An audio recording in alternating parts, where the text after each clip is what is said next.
الحمد لله رب العالمين والعاقبة للمتقين والصلاة والسلام على خير خلقه محمد وعلى آله وأصحابه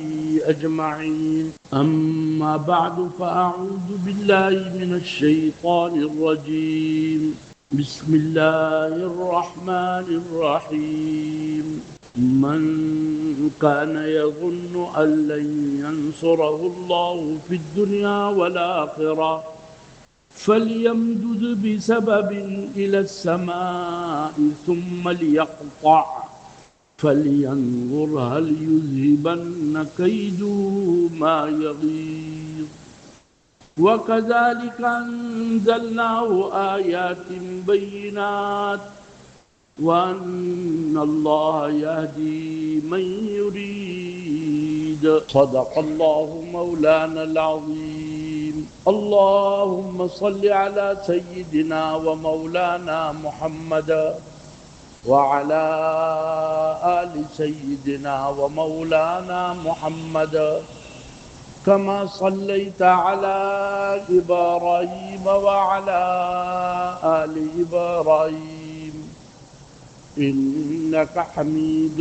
مجيد. اللهم بارك على محمد وعلى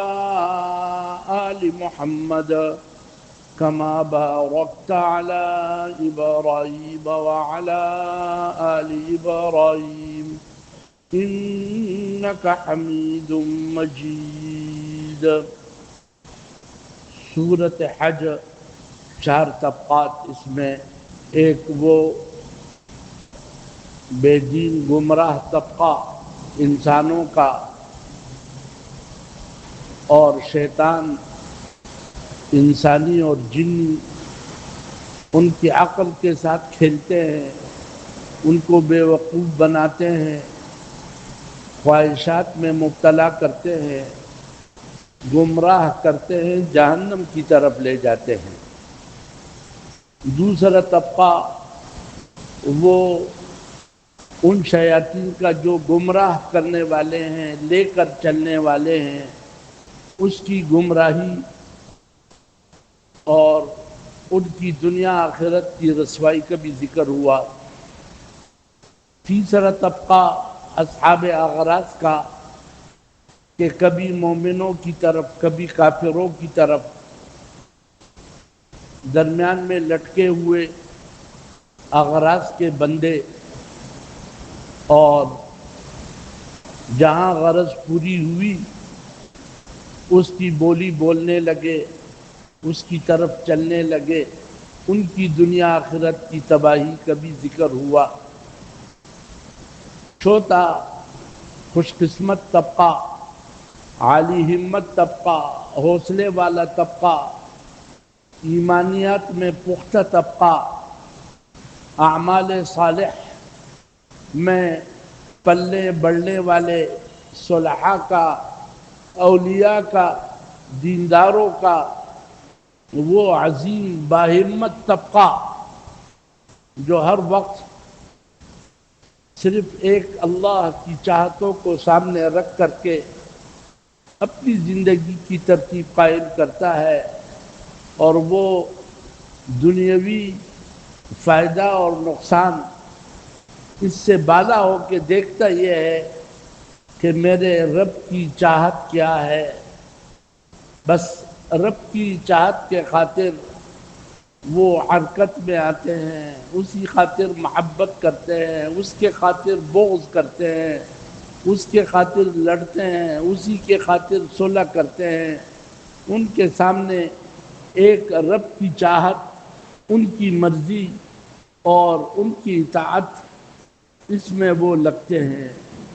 ایسے طبقے کے ساتھ اللہ پاک کے ذات علی کی مدد دنیا آخرت دونوں میں طے ہے. یہ جو مخلصین مومنین کا مجمع جو انبیاء علیہم السلام کے رنگ میں رنگے ہوئے، ان کے صحابہ، اور پھر اس رنگ میں رنگے ہوئے قیامت تک چلنے والے یہ طائفہ منصورہ، یہ فرقہ ناجیہ اور یہ مومنین کی وہ عالی جماعت باہمت جو پورے حوصلے کے ساتھ، ہمت کے ساتھ اللہ کے اوامر پر جمتے ہیں اور اللہ کے اوامر کو پورا کرتے ہیں، اور اس میں صرف ان کے سامنے اپنے مولا، اپنے رب، اس کی رضا، اس کی خوشنودی یہ مطلوب ہوتی ہے، اور اسی کے لیے وہ اپنی زندگی کی ساری ترتیب، اسی کے لیے ان کی کمائی، اسی کے لیے ان کے بچوں کی تربیت، پڑھائی، عہدہ منصب اگر مل جائے تو اسی کے خادم، اسی کے تابع، اس طبقے کے ساتھ یہ طے ہے اللہ پاک کے ذات علی کی طرف سے کہ ان کی مدد دنیا میں بھی ہوگی، آخرت میں بھی ہوگی۔ اِنَّا لَنَنْصُرُ رُسُلَنَا وَالَّذِينَ آمَنُوا فِي الْحَيَاةِ الدُّنْيَا وَيَوْمَ يَقُومُ الْأَشْهَادُ، بلا شبہ ہم مدد کرتے رہتے ہیں اور مدد کرتے رہیں گے۔ اِنَّا لَنَنْصُرُ، بلا شبہ یہ یقینی بات ہے کہ ہم مدد کرتے رہتے ہیں اور مدد کرتے رہیں گے رسولنا، اپنے نبیوں کی، اور ان نبیوں کے رنگ میں اور اس کے چال چلنے والے اور ان کی اتباع کرنے والے، ان کے اصحاب، ان کے اہل بیت، اور بعد کے زمانوں میں جتنے بھی مومنین اس کی اتباع میں والذین اتبعوہم بإحسان، وہ اللہ کو راضی کرنے کے لیے اس عالی ہمت طبقے کی اتباع میں لگتے ہیں، اور وہ اپنی زندگی کو اس طرح بامقصد، بامراد، بڑے اچھے انداز سے اپنی پاکیزہ زندگی گزارتے ہیں۔ تو ان ایمان والوں کی بھی دنیا کی زندگی میں بھی ہم مدد کریں گے، اور جس دن قیامت میں گواہ کھڑے کیے جائیں، ان کو بھی گواہ بنایا جائے اور گواہیوں کا سلسلہ قائم ہو، تو اس دن بھی ان کی مدد ہم کریں گے۔ یہ دینی زندگی کے ساتھ اللہ کی مدد یہ بالکل ایسے ہے جیسے چینی کے ساتھ مٹھاس۔ کوئی کہے میں نے چینی چکھی لیکن وہ میٹھی نہیں تھی، تو کہا جائے گا کہ چینی چکی ہی نہیں ہے۔ چینی ہو اور اس میں مٹھاس نہ ہو، یا کوئی کہے جی میں نے پانی پیا لیکن وہ پانی وہ بڑا سخت تھا اور وہ گلے میں گزرتا نہیں تھا اور اس میں مائع پن نہیں تھا، تو ان سے کہا جائے گا یہ پانی ہی نہیں ہے، یہ کوئی اور بلا ہے۔ تو اللہ کی مدد ایمان، عمل صالح کے ساتھ طے ہے۔ ان اللہ مع الذین اتقوا والذین هم محسنون، تقوی اور احسان والوں کے ساتھ اللہ کی ذاتی مدد ہے، وہ ان کے ساتھ ہو جاتے ہیں۔ کذالک حقا علینا ننجی المؤمنین، ہم نے اپنے اوپر لازم کیا ہے ایمان والوں کو نجات دینا، ان کے تعاون کرنا۔ وَلَقَدْ أَرْسَلْنَا مِنْ قَبْلِكَ رُسُلًا إِلَىٰ قَوْمِهِمْ فَجَاءُوهُمْ بِالْبَيِّنَاتِ فَانْتَقَمْنَا مِنَ الَّذِينَ أَجْرَمُوا وَكَانَ حَقًّا عَلَيْنَا نَصْرُ الْمُؤْمِنِينَ، رسولوں کی بھی ہم نے ان مجرم اقوام کے مقابلے میں مدد کی، اور ایمان والوں کی اور ان نبیوں کے رنگ میں رنگنے والوں کی ہم مدد کریں گے۔ اور ہم یہ اپنے اوپر حق سمجھتے ہیں، اپنے اوپر یہ ہم نے لازم کر دیا ہے کہ ان ایمان والوں کی ہم مدد کریں گے، ان کی نصرت کریں گے۔ ان ایمان والوں کی مدد کا وعدہ ہے، لیکن یہ جو اصحاب اغراض طبقہ ہے جو اپنے اغراض کے خاطر آتا ہے پھر پیچھے ہٹتا ہے، تو ان منافقین اور پہلے دو طبقے ان کی یہ چاہت ہوتی ہے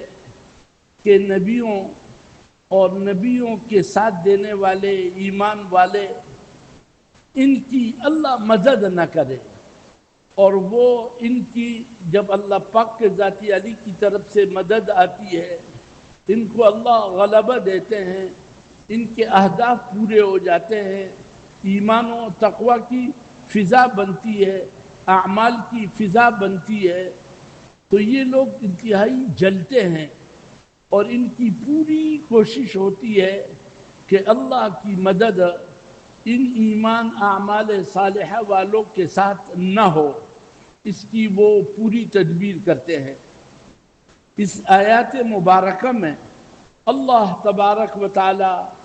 ان لوگوں کے اس غلط گمان اور ان کی اس غلط سوچ اس کی رد فرماتے ہیں۔ ارشاد ہے من كان يظن ان لن ينصره الله في الدنيا والآخرة فليمدد بسبب إلى السماء ثم ليقطع فلينظر هل يذهبن كيد ما يغيظ۔ کا خیال یہ ہے، جن کا گمان یہ ہے، جن کی یہ طاقت، جن کی یہ چاہت ہے، ان کی یہ تمنا ہے، وہ منافقین اور وہ شیاطین جو گمراہ کرنے والے ہیں اور ان کے پیچھے چلنے والے، ان تینوں طبقات کی ہمیشہ یہ توقع، یہ امید، یہ چاہت، یہ تمنا ہوتی ہے کہ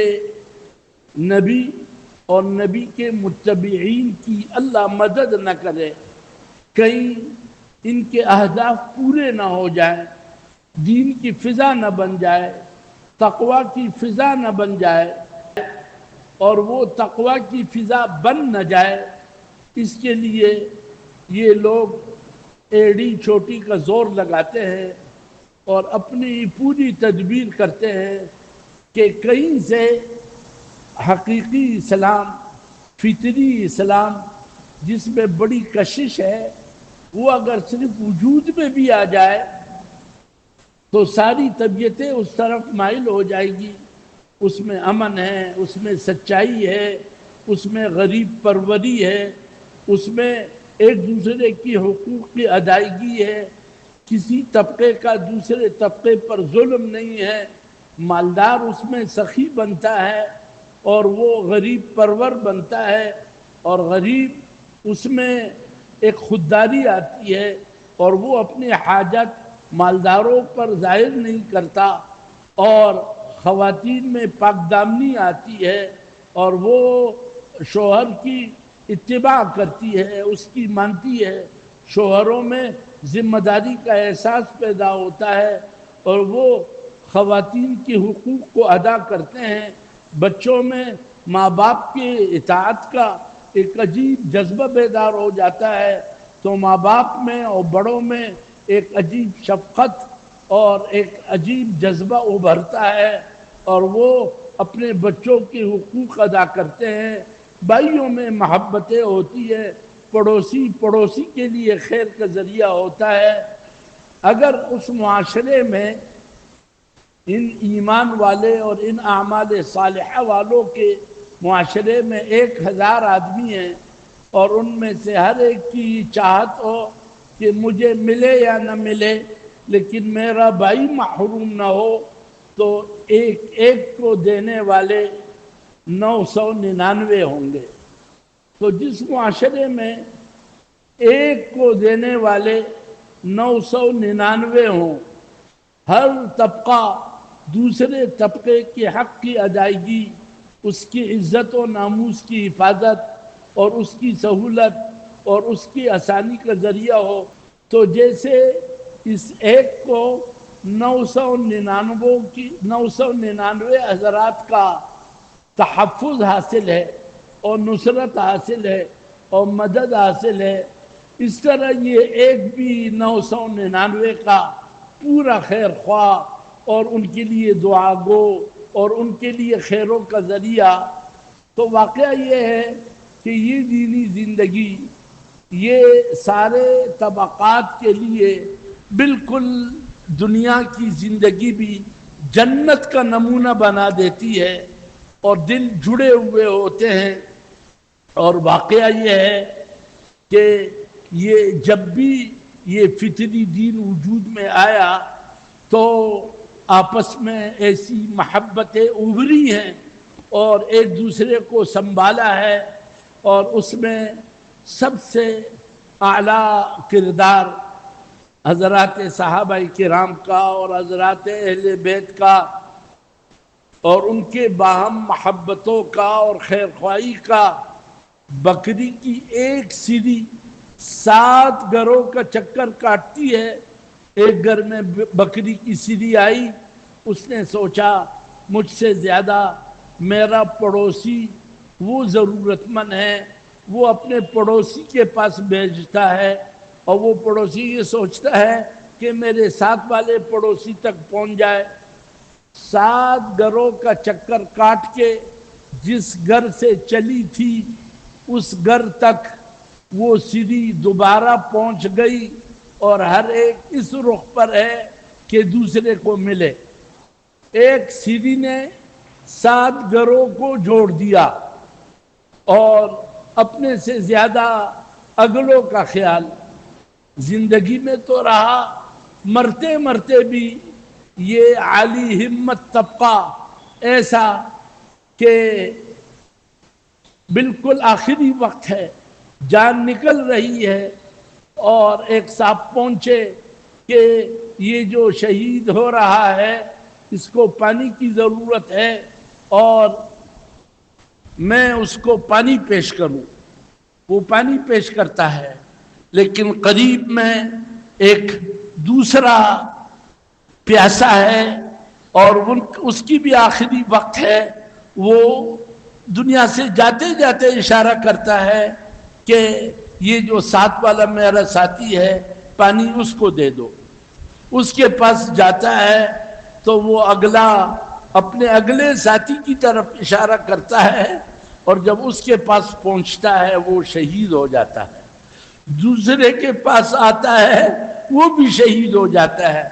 جس پہلے کے لیے پانی لے گئے تھے وہ بھی شہید ہو جاتا ہے۔ یہ تینوں باہمت مرتے مرتے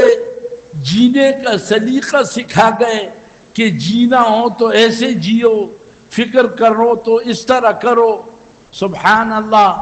یہ پاکیزہ معاشرہ، ان کے ساتھ اللہ کی مدد طے ہے۔ تو وہ جو 3 طبقے ہیں انسانوں کے، ان کی بڑی تمنا ہوتی ہے کہ ان کے ساتھ اللہ کی مدد ختم ہو جائے اور ان کے یہ پختہ عقائد ختم ہوں اور ان کا یہ یقین متزلزل ہو جائے، ان میں نفاق آ جائے، ان میں فحاشی عریانی آ جائے اور ان میں دینداری نہ رہے، ان کے ساتھ اللہ کی مدد نہ رہے۔ اس آیات میں یہ جو لوگ اس کی تمنا کرتے ہیں کہ ان دینداروں کے ساتھ، نبی اور نبی کے ان متبعین کے ساتھ اللہ کی مدد نہ رہے، یہ ان کی تمنا اور چاہت ہے۔ اللہ تبارک و تعالی ان سے یہ فرما رہے ہیں کہ یہ چاہت کبھی بھی تمہاری پوری نہیں ہوگی، چاہے تم مر جاؤ۔ موتوا بغیظکم، تمہیں اس پہ غصہ آ رہا ہے کہ ان مخلصین کے ساتھ اللہ کی مدد کیوں ہے، اس پر تم جل رہے ہو تو جلو اور جلتے جلتے مر جاؤ، اور اگر تم سے ہو سکے تو مدد تو اوپر سے آتی ہے، اللہ کی طرف سے ان پر وحی اور اللہ پاک کے ذاتی علی کی طرف سے ان مخلصین کے ساتھ اللہ کی مدد اوپر آسمان سے آتی ہے۔ اب اگر تم جل رہے ہو ان ایمان والوں کی مدد کے بارے میں تو ایسا کرو کہ رسی باندھو آسمان تک، اور کوئی اور سبب ایسا اختیار کرو کہ آسمان پہ چڑھ کر کے وہ غیبی نظام جو اللہ پاک کے ذات علی کی طرف سے ان ایمان والوں کی مدد کے لیے طے ہے اس کو کاٹ دو۔ یہ محال ہے۔ تم تو اب تک آسمان تک پہنچنا کیا، انسانوں کا تو معاملہ یہ کہ اب تک آسمان کو پہچانا بھی نہیں، آسمان کو پہچانا بھی نہیں۔ موجودہ سائنس وہ چونکہ مشاہدے کی بنیاد پر ہے، جو اس کو نظر آتا ہے تو اسی کو مانتے ہیں، اور جو ابھی ان کے مشاہدے میں نہیں آیا تو اس کا ماننا اس کے لیے مشکل ہو جاتا ہے۔ لیکن سمجھداری یہ ہوگی کہ جو لوگ حج کر کے آئے ہیں، عمرہ کر کے آئے ہیں، تو ایک اور ترجمہ اس آیت کا یہ ہے کہ یہ اگر جل رہے ہیں تو اپنے جلن میں مر جائیں اور اپنے چھت پہ رسی باندھے اور اپنے آپ کو پھانسی کر لیں۔ یہ مر تو سکتے ہیں، یہ زہر کا پیالہ پی تو سکتے ہیں، یہ خودکشی تو کر سکتے ہیں، لیکن ایسا نہیں ہوگا کہ جو اللہ نے اپنے نبی اور نبی کے متبعین صحابہ کرام، اہل بیت اور ان کے راستے پہ چلنے والے، ان کے ساتھ جو اللہ نے مدد طے کی ہے اس مدد کو یہ روک نہیں سکتے۔ یہ مدد جاری اور ساری ہے، اور ہمیشہ اس دین کے بارے میں ان کے دشمنوں نے پہلے دن سے لے کے آج تک ایسی تدبیریں کی ہے کہ یہ مٹ جائے، یہ ختم ہو جائے، لیکن اللہ کی شان جتنا اس کو دبایا جاتا ہے اور جتنا اس کو مٹایا جاتا ہے اتنا یہ ابھرتا ہے اور اتنا یہ جمتا ہے اور اتنے اس کے اثرات ظاہر ہوتے ہیں۔ یہ دین میں اللہ نے یہ تاثیر رکھی ہے۔ جس دین کو، جس ایمان اور عمل صالح کو ہم اپنے کاموں کے لیے رکاوٹ سمجھتے ہیں، واقعہ یہ ہے کہ اس کے نہ ہونے نے مارا ہے۔ یہ جتنی بے ایمانی اور یہ جتنی خیانتیں اور ایک دوسرے کے خلاف منفی جذبہ، اللہ پاک اپنے فضل سے ہمیں اعتماد بھی نصیب فرمائے اور عمل کی بھی توفیق نصیب فرمائے۔ وآخر دعوانا الحمد للہ رب العالمین۔